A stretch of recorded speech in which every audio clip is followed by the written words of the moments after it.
FTB dabarani filɛbaw aw ni su a y'aw danse a bɛna kibaruya mun lajɛ olu la kumabaw la bi an ka ministre min ɲɛsinen don marako ni jamana cɛmancɛ kɔnɔna ko ɲɛw ma ale ye taamaba kɛ bi tile kɔnɔ ka taa kafo dɔw baaraw lajɛ Bamako kɔnɔ a bɛna kuma ale kan bi don kibaru kɔnɔna la n'o tɛmɛna ka bɔ yen fana ministre min ɲɛsinen don jamana ka kunnafoni ko ni gouvernement ka laseli ma n'o ye Yaya Sangare ka fara a jɛɲɔgɔnkɛ ministre min ɲɛsinen baarako ni baara kalanko ma olu fana taara kunnafonilaw ka jɛkulu dɔ jabalala bi a bɛna olu fana jaw lajɛ bi don kibaru kɔnɔna la ka fara ninnu kan an bɛ misɛman dɔw bila ninnu cɛma bi ka aw kunnafoni Mali kɔnɔ a n'a kɔ kan kibaruyaw la sɔɔni an bɛna nin bɛɛ lajɛlen kolo a n'a bubɔ ɲɔgɔn na.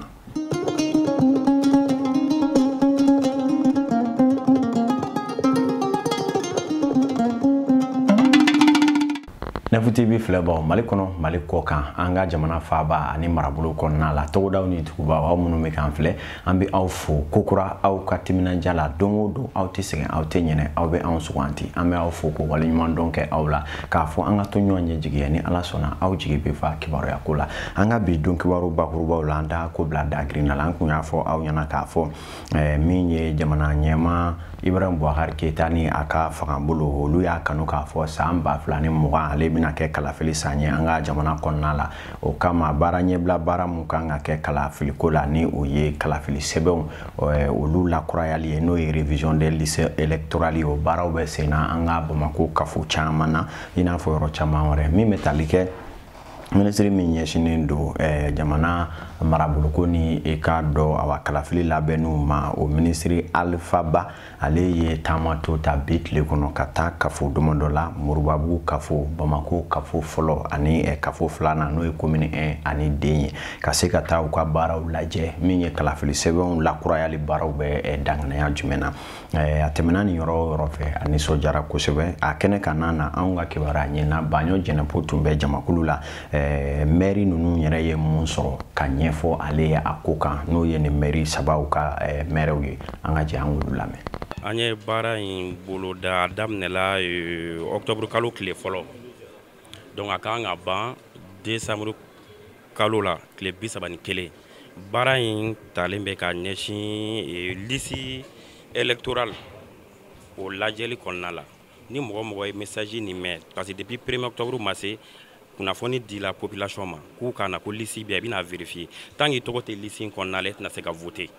donc ni mana kana liste lajɛ ni tɔgɔ t'a kɔnɔ i kan ka précaution minnu ta i kan ka labɛn minnu sabati pour que i bɛ se ka voter ni sera anw ma yan nɔ ni tɔgɔ tɛ liste kɔnɔ minnu kan ka kɛ olu bɛ ta ka yira aw la donc ni mɔgɔ kuraw nana commune kɔnɔna la sisan i bɛ bɔ fan min fɛ ka na ni sera yan f'i ka na pour que i bɛ se ka transfert bɛ se ka kɛ transfert b'a kɔnɔna la o ye kelen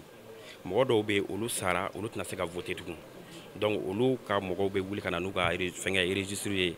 des décès certificat de décès ye an ma pour que k'a yira k'a fɔ nin tigilamɔgɔ a sara an ka mɔgɔ don donc an b'o effacer ka bɔ liste kɔnɔna la o tɛna se ka voter tugun bon mɔgɔ dɔw fana bɛ yen nɔ olu ma sa mais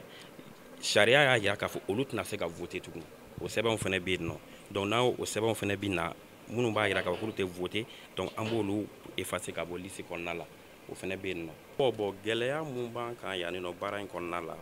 o ye papier dɔw bɛ yen nɔ an y'a ye k'a fɔ fili kun kɛra olu la o ye imprimer yɛrɛ kɛcogoya ye depuis baara kɛ wagati donc i bɛ taa sɔrɔ ba tɔgɔ sɛbɛnnen don mais a jamu olu tɛ yen nɔ donc o fili damadɔni an y'olu y'a kɔnɔna la mais olu tɛ problème baw ye a bɛ se ka corriger mais a kan ka soulever parce que dɔw bɛ yen nɔ n'i m'a soulever a bɛna k'i kɔnɔ ko problème mais problème ba tɛ mais a kan ka fɔ. Hakilina min b'anw na an ye ministre fo a ka baara la parce que a b'a ka baara de la ministre ka bɔ a ka ministère la ka na lajɛ baara nin kan ka kɛ cogoya min na k'a lajɛ fiɲɛ minnu b'a la a bɛ se ka anw dɛmɛ cogoya min na nakun ye o de ye an b'o fɔ baara kɔni aw yɛrɛ y'a ye sɔgɔma cogoya min na a bɛ ka kɛ a kɛcogo la seulement gɛlɛya dɔɔni b'a la gɛlɛya min b'a la an hakili la mɔgɔw bɛ se ka bɔ cogoya min na mɔgɔw man bɔ ten mais a man ban an ye caman k'a la mais tile 2 de tora pour que tile 2 minnu tora an bɛɛ ka ɲɔgɔn dɛmɛ aw wo ne wo journaliste minnu ma ɲan sɔrɔ an ka ɲɔgɔn dɛmɛ ka ɲɛfɔ population ye baara a nafa ye min ye pour que o ka na baara nin bɛ se ka kɛ cogoya min na min ye transfert ye min ye radiation ye min ye radiation ye bɛɛ ka na o kɛ parce que foroba baara de don min kɔni ye administration ta fanfɛla ye olu bɛ yan nɔ administration ka représentant bɛɛ bɛ sur place partis politiques il y a que 16 partis politiques qui sont présents ici donc maintenant baara bɛ ka k'o condition kɔnɔna la mun ye kɔni ka papier ni semaine nous font élément vraiment difficulté franchie tout là les représentants de l'administration ou bien là ou bien là à parti politique mo ulu do bina kata ainsi de suite gelea bo ronu konna nuna fanga famia de ka foni fen yam bela jelen de ka fenyi opposition ko tala majorité ko tala mali ko de do bela jelen nga bo sanwo san révision de lisim mekene kana ka ke iba soro san do beni no lu tanya fo lu to ka bo lisikan iba soro do beni no ulu ajibe na fo ulu yelemo ka do la do beni no lu be quartier wala kata commune wala ainsi de suite donc no barabike na akil la bela jelen nga bo konna la mouye kunafoni ta fanfla et je pense très bien que kunafoni dira parce que il y a une révision nabi damene kon administration de disposition bêta mesure bêta pour que faire passer ce que je passe télévision nationale là ka ka passer en radio nationale là même année à radio privé nous pour que bela jelenga bo kana révision inke na be mo nous concerné na bi concerné ikana kana ka ke bo de demander le en fait mais anya e ka fo mo salaya ka bo ko la oro ko ni wo jorobana dire que ka fo ko information te fo non information be dire mais hadama de anga salaya de barka boyana bi à tel point que ante bokana i anga barake foni bara don sira élection manase irbe mo wi vote ke salula centre la ou ben mangauna ou ben nuna ou ben fem bela do rete ni na yona de do ni nana kongi ka barake a nyebla baranyike na fora ko bo vraiment ko élection sera ika carte ni ka fon bibulo bita ka tika vote ke paisiblement mo ngari bitota mais ni ap o nga ke kuma na ma bo kuma yoro no chebo don sera kebe bo do abe galade wele min ko ne nambo bla a to wari kalo to manjamble bela jilenga bo vraiment anga ke citoyenneté faso de yan impecable mawma be nabo concerné impecable kana vraiment anga ni mbara ni dafa anga faso de nyuma dafa yana datu wakati che hali bina ka bi ameto ni ministry Bokar Alpha Baye ka uladona ka fo bitle koni kera don teguni baya bulu ka sabu ka ikle beke bulika jola aka ministry ya baro konala minye abolen ko ni mere ku fota uka kafula kata baro jatemine aya kanu fana kaseka kuna fundi tozigi do sini kibaro ya dilawiye min tonjigi konna la ye nyefoli brebre uke kiwaro ya dilawiye aye wulika joni nye danga munu ke bitle konna la ni wulika jo munu mina ke dona na tawla uka baro konna la ye nyefoli ke ola ulu bete menen ko fe fana uye dumini bolo do sigini kuna fon dilawiye mun kara ka bitle baro bela jale kunje akene kanana mi ministre Alpha Bokar Alpha Ba aye nyefoli mun kanga kiwaro ya dilawiye anga je ko laje minu bolo be bara ina sanga ni wati be o ya fo san ko kunjuma to ambake kungele ami minge tere ka dira sando timna fara ko karsa to kunte liste électorale la donc a donata porata donc moye aseka ajira ka ko jerete samuta ni bambato to yera sebena ka ko a beya de ko karsa bala me anya troye e korauma ke namara sera de fe o bereato sera ko ka sekasegeli ke wala aussi kana ye a corona la awa antara molabu antara commune antara commune de la awere ya me mo nara do manta ko sobe me nara ka ko u yele mara u bora kimira la kana commune murbabu u bora kimira la kana commune ena ulu ka sebe mu jirala kati nina ni fo mu anyana bora minu fana to bora la u fara fo mo yi donc Michel Delou, parce qu'il sait qu'à Mali commune qui me séguit ni fait un bétama, mais en mettant dom là quand tout le monde a fait pour barabe sénat, donc baramidou, c'est que les baradou, sera baradou. Bon, à dire la fin qu'il faut bon, ni d'ici mimbora, demse minu ni 100 euros, 100 ans ni séguit sur ou trobala, nous y a casserole ou trop tarakaba ou jabala. Banu fatro bala aba severe be siri nu tara u ka kati ni fo bu ko duma afora ko mi ma antoro way yele mali yemi ibita to di yero saba yoro nani ibido bo shila machine do ye fo mi machine na lomandi ni to da la shekle do ga do ne kudai ni yele ma da la te yele ma do donc ango ambe mo hakli jigo beko donc minnu bɛ baara la bi olu m'o bɛɛ sɛgɛsɛgɛ mais u kɔni y'a jira k'a fɔ mɔgɔ 100 ni kɔ nara k'a fɔ k'olu yɛlɛmara an ka yɔrɔ la an y'olu tɔgɔ da mɔgɔw fana nana fɔ an ye ko banni kɛra an y'u tɔgɔ b'a la donc kalo mana san o sɛbɛn bɛɛ de bɛ tila ka dalajɛ ka sɛgɛsɛgɛli k'a la ka a cɛnsɛn fo décembre kalo la juge bɛ tila k'a fɔ bon liste kɔni ɲina liste in banna ni fiɲɛ ni fiɲɛ ni kɛra la a fiɲɛw banna donc an bɛ se k'a ta an ka baara fɛ donc an y'o baara kunkurunin de kɛ sɔgɔmada in na mais misaliya baara de don minnu fana sigilen bɛ yan i b'u ɲininka n y'a fɔ sisan k'an ka directeur min bɛ jamana koɲa ni fɛnw ɲɛna ani minnu bɛ kalata ni fɛnw bɛɛ ɲɛnabɔ olu da don a la k'a fɔ nin ye bɛɛ k'i hakili sigi maa ma n'i kun taara i tɔgɔ di salon wala salon na sini et que san wɛrɛ i bɛ san 18 sɔrɔ i tɔgɔ bɛ y'a la donc i ka carte directeur bɛ bɔ ka d'i ma ni fili ma k'a la tabarikala bakuruba filanan na fana da sera ma k'a fɔ an ka jamana ka jɛkulu min bɛ n'o ye association des éditeurs de presse privée n'a bɛ wele bakuruba la ko ASEP o ye an ka kunnafonidila minnu bɛ ni olu bɛ sɛbɛnniw kɛ ka u bɔ maaw ka se ka u fasiri sɛbɛnw ye olu ka ɲɛmaaya jɛrɛ jɛkulu min bɛ n'o ye ASEP ye olu ye jamana ka ministre fila bisimila bi tile kɔnɔna la u yɛrɛ jabala la Bamako yan nɔ a bɛ tali ministre min ɲɛsinnen kunnafoni ko ani jamana ka laseli ma n'o ye ministre Yaya Sankare ka taa se a jɛɲɔgɔn kɛ ministre min ɲɛsin bɛ baara ko ni baarakala ko ɲɛw ma n'o ye maître Jean-Claude Sidibe ye o la dɔnniya k'a fɔ ni ɲɔgɔn ye kɔni a kɛra fɛn sabatilenba ye sabula hakili falen caman kɛra ASEP ɲɛmaabaw ani k'a dɔn ni ministre kofɔta ninnu ni ɲɔgɔn cɛ kɛrɛnkɛrɛnnenya dekun min bɛ kunnafonidila ninnu ka jɛkulu kan u ka baaraw kɔnɔna la ani laɲini m'u fɛ ka ɲɛsin jamana faamaw ma kow la o de kama ministre ninnu bɛɛ lajɛlen y'u kulongɛlɛ jɔ a baaraw fɛ ani kumakanw ministre Jean-Claude Sidibe ale y'a sɛmɛntiya k'a fɔ ale ka ministre so ka danganaya dɔ ye maaw la kalani u ka se k'u ka baaraw dɔn ka dɔ fara dɔnniyaw jirɔja a ko a bɛ n'o baaraw boloda kosɛbɛ a kɛnɛ kanna na anw ka kibaru a ɲinina Aminata Daɲɔni a ka jatala Bakari Kɔnɛ Jarakɛ olu tun b'a kɛnɛ kan min bɔra o la an ka jɛ k'o lajɛ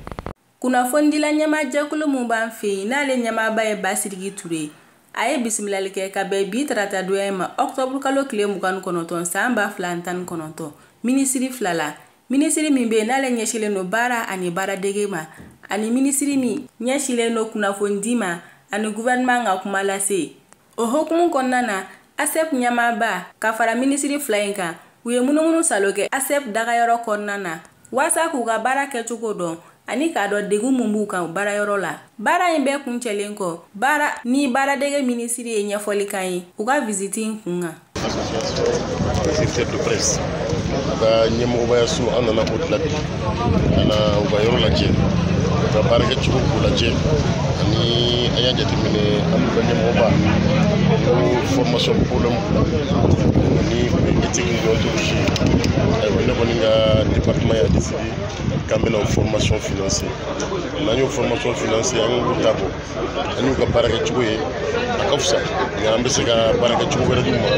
min bɛ u dɛmɛ u ka baara kɛ ka lase n'i y'a jateminɛ kunnafonilasela a bɛ mɔgɔ informer a bɛ kunnafoni di an ma nka u bɛ an former fɛnɛ ani u bɛ éducation fɛnɛ di an ma donc n'olu ka baara sera ka kɛ ka ɲa an bɛ se k'a fɔ jamana bɛ taa ɲɛfɛ.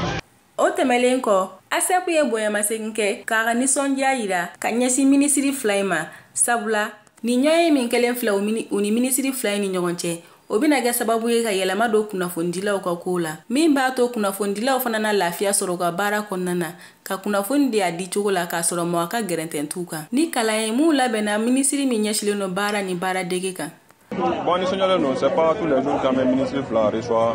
en yɔrɔ la ye waati bon ni ye wele da kɛ ministre de l'emploi et de la formation professionnelle an reçoit ka bureau la au moins 2 fois an kun taara ɲɛfɔli k'a ɲɛnɛ problème de formation minnu bɛ an ka ASEP kɔnɔ ASEP bon journaux minnu bɛ sɔrɔ kiosque la olu ka association ban bɛ o de ye ASEP ye donc problème de formation minnu bɛ yen donc an taara problème formation fɔ a ɲɛna donc a y'a ka accord de principe di ko a bɛna an dɛmɛ cogo min na problème formation minnu b'an fɛ ka se ka ɲɛnabɔ donc a ka service dɔ bɛ yen n'o ye FAFA ye olu ka baara yɛrɛ bɛnnen de ma donc y'a ye ka fɔ mɛ ni fa directeur ye donc ko problème t'a la k'u bɛna an dɛmɛ pour an bɛ se ka formation kɛ d'ici à la fin de l'année donc an profiter la fana ka visiter locaux kɛ pour k'a dɔn ka fɔ an bɛ condition minnu kɔnɔna na d'ailleurs ministre yɛrɛ de ye demandé puisque nous sommes association de monde de information de communication de Manoukono. Alors donc à Yinika, à collègue de communication qu'on va accompagner. Voilà donc on a un local visite avec la femme de conditions pas na sous d'autres. Donc on va faire nos réalités. Donc d'ici à la fin de l'année pour une discussion pour tout ça. On sait qu'à faire. Kuma kuncala an b'aw ladɔnniya k'a fɔ ASEP ye jɛkulu ye min sigira sen kan an ka jamana kɔnɔ san 1992 an bɛ don min na i ko bi kunnafonidila ɲɛmaa ni kunnafonidila caman de b'a kɔnɔ waasa kunnafonidi yɛrɛ ni kunnafoni bɛ se ka kɛ a kɛ wagati n'a kɛcogo la o de la ni ɲɔgɔn in kɛra kunnafonidila caman ɲɛna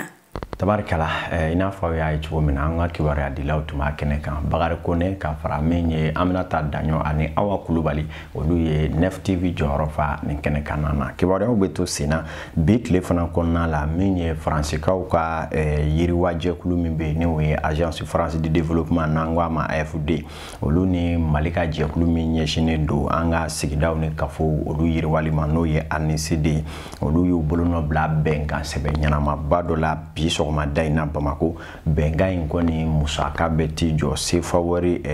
miliyari caman na sabula euro wari miliyɔn 3 o ni a kunkanfɛ o de kɛra dɛmɛ ye min tɛgɛnɔ bilala bɛnkan ye min yɛrɛ tɛgɛnɔ bilara ni jɛrɛjɛkulu AFD ni ANICD ni ɲɔgɔn cɛ nka dɔ a bɛ tali kɛ projet baarabolo ni hakilina dɔw la mun bɛna laɲɛnamaya Niger, Burkina Faso ani Mali ni jamana saba ninnu ni ɲɔgɔn cɛ a bolonɔ bilala maaba caman ɲɛna minnu ye nin cakɛda ninnu yɛrɛ ɲɛmaabaw ye a bolonɔ bilala fana anw ɲɛna sabula an ka kibaruya ɲinina Baɲɔ Jinɛpo ale tun bɛ yen ale yɛrɛ y'a ka kuma galama tɛnku Mali ANICD ɲɛmaaba Modibo Sise ale ye min fɔ a ko k'an k'o lamɛn. Sɔgɔmada in na an ye bolonɔ bila bɛnkan sɛbɛn min na o ye Mali ni Faransi cɛ ye bɛnkan sɛbɛn in a bɛ fɔ a ma ko projet 3 frontières projet 3 frontières a tɔgɔ fɔcogo b'a jira frontières 3 n'o ye Mali Burkina ani Niger ye a kun ye walasa ka baara ɲini k'a di denmisɛn minnu bɛ yen nɔ u ka se ka basigi ka baara kɛ o baarabolo bɛ taa min kan o ye sɛnɛ taabolo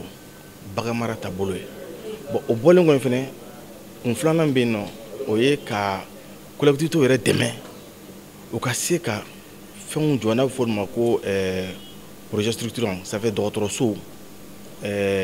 ɔkɔliso jiko ka se ka population lahinɛ gɛlɛya min bɛ ka dɔ bɔ gɛlɛya la wa sabanan o ye a fɔ ma ko dialogue social o dialogue social tɛ dɔwɛrɛ ye ka se mɔgɔ minnu bɛ sigida la min ye dugukoloko kumaw ye foro kumaw u ka se ka jɛ ka kuma fɔ u ni ɲɔgɔn cɛ badenya la yanni a ka kɛ mankan ye wala bolonɔ bilara o sɛbɛnni la sɔgɔmada in na. N'an bɔra o yɔrɔ ninnu na kibaruya hukumu kɔnɔ hali bi jatew y'a jira k'a fɔ kibaruya ɲininaw olu kɔni ye maa fɔlɔw de ye minnu jeniyɔrɔ ka bon kosɛbɛ maaw la faamuyali n'u la kalanni na ani k'u kibaruya tukana taga ale koɲɛw kanna na o de hukumu kɔnɔ Mali minisiriso min ɲɛsinnen don maliden minnu sigiyɔrɔ bɛnnen don jamana kɔkanna ma olu ni u jɛɲɔgɔn dɔw n'o ye ambassade min filɛ nin ye Pays-Bas ani Danamarikikaw ka lasigidenso olu cɔ a la u jɛra ka kalanbulon dɔ sigi bi sɔgɔmada in na kalanbulon min bɛ tali kɛ tile 2 kalan na nin kalo in tile 29 ka taa se a tile 30 ma kalan in kɔni a taara ka ɲɛsin kibaruya dilaw jɛrɛjɛkulu ani baɲumankɛ dɔw kɔni ma waasa ka se k'u lakalan kosɛbɛ tukana ta a koɲɛw bɛ cogo min na bi o koɲɛw kan dekun ni wulikajɔ minnu bɛ a ko kɔnɔna la a kun ye ka se ka dɔ fara ne ma ko fɔtaw ka dɔnniya kan hali bi k'a kolo giriya ni ka a jirɔja an ka kibaruya ɲininaw fana sɛbɛkɔrɔ kalan n'a kɛnɛ kan o y'an sama kibaruya la n'o ye Christina Batu Darana ka jatala Umar Traore o ye min sɔrɔ a kɛnɛ kan soma sama na an ka jɛ k'o lajɛ. Mɔgɔ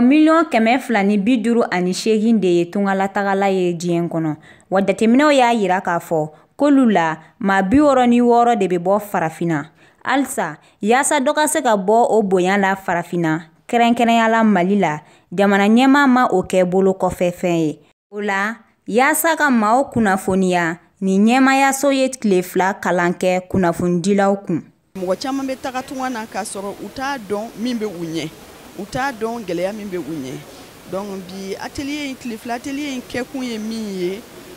kuma laselaw yɛrɛ k'a dɔn gɛlɛya min bɛ a la. N'olu y'a dɔn gɛlɛya min b'a la, a ka cɛ Ala fɛ maliyɛn tɔw bɛ faamuyali kɛ. Parce que e min bɛ kuma lase ni e m'a faamu, yɔrɔ i bɛna min lase kɔni o bɛ kɛ tɔ k'a jɛ ye. Donc a kɛkun ye pour que olu ka se ka kunnafoni jɔnjɔn sɔrɔ ani minnu bɛna u lamɛn n'o ye anw jamanadenw ye, anw fana ka faamuyali jɔnjɔn sɔrɔ tunga fɛ taga gɛlɛyaw kan. Ni tile 2 kalan kɔnɔna na, kalan caman bɛna kɛ babu caman kan i n'a fɔ kunnafonidilaw jɔyɔrɔ ye min ye, ale ni jɛkulu fana jɔyɔrɔ ye min ye tungafɛ taga la. Ani tungafɛ taga bɛ se ka kɔlɔlɔ min lase jamana ma ani a kɔ kan. Malidenw takun ye min ye tunga fɛ, ani Mali jamana jɔyɔrɔ ye min ye fo ka taa se a dɛmɛbagaw ma. Ka fara o kan, ni tile 2 kalan kɔnɔna na, kuma na di tungafɛ taba dɔw ma. N'an wulila ka na, olu y'a jati, o tɛ se ka kɛlɛ kɛ ni journaliste ma fara. Donc an ka fara ɲɔgɔn kan. Donc hakilina sɔrɔla pour que an ka sigi. A diyara an ye parce que a b'a permettre ne ni n terikɛw tɔ an minnu bɛ baara na tungadenw ka sara migration la, a k'an dɛmɛ ka fɛn kuraw dɔn min na an t'a kalama. Parce que expert lu bɛna an ladiya yan. Donc a bɛna an permettre ka fɛn caman dɔn. Et fana a bɛna kɛ occasion ye fana an bɛ échangew kɛ quoi. Question dɔw kan, nin b'a ta fɔ, nin b'a ta fɔ. N'an bɛɛ fara ɲɔgɔn kan, association, ministère o journaliste, an bɛɛ bɛ se ka ɲɔgɔn dɛmɛ, an bɛ se ka kɛlɛ kɛ cogo min na tungadenw kan u ka hɛrɛ kama. Ka aw ladɔnniya k'a fɔ ko maa 30 de ɲɛna tɔmɔla ko lamɛnbaw fɛ yaasa ka ni tile 2 kalan kɛ. Olu la kunnafonidila ye 10 ye, association ye 10 ye, fo ka taa se ONG ma, olu fana ye 10 ye. Ni tile 2 kalan dabɔkun ye yaasa halisa faamuyali ka se ka sɔrɔ tungafɛ taa la an ka jamana kɔnɔna na. Tabarikala fɛn o fɛn bɛ n'a daminɛ ɲana a ka ca Ala fɛ a laban ko o tɛ maa gan i kamana. Aw minnu y'aw sigi aw ka salon kɔnɔ, aw ka baara yɔrɔw la, yɔrɔ o yɔrɔ Mali kɔnɔ n'a kɔ kan, k'a daminɛ Kayi ka taa Tawudeni ka tɛmɛ Bamako fɛ, k'aw ladɔnniya ko aw tulo garisɛgɛ kɛra min ye bi don kibaruw b'a la, o ni a ɲɛw garisɛgɛ kɛra min ye o ye nin ye. Ni Ala sɔnna sini an bɛna wuli ka jɔ kuraw kɛ. Kibaruya bɛ Mali yɔrɔ o yɔrɔ, diɲɛ yɔrɔ o yɔrɔ k'a salo ka a sɛgɛsɛgɛ ni k'a jɛlen di aw ma. Sabula kibaruya sɛnsɛnni diinɛ maaw ma, hali o den kelen o ka fisa ni kibaruya langolo caman dilen maaw ma. Kuma an ye minnu sɛgɛsɛgɛ bi aw ye o ye nin. Ni Ala sɔnna baaraw bɛ sen na hali bi n'a ka bi Wasa 9 TV a katimu n'o ye programme ye a bɛɛ lajɛlen ka sigi aw ye aw ka kunnafa. Ala ka su hɛrɛ d'an ma.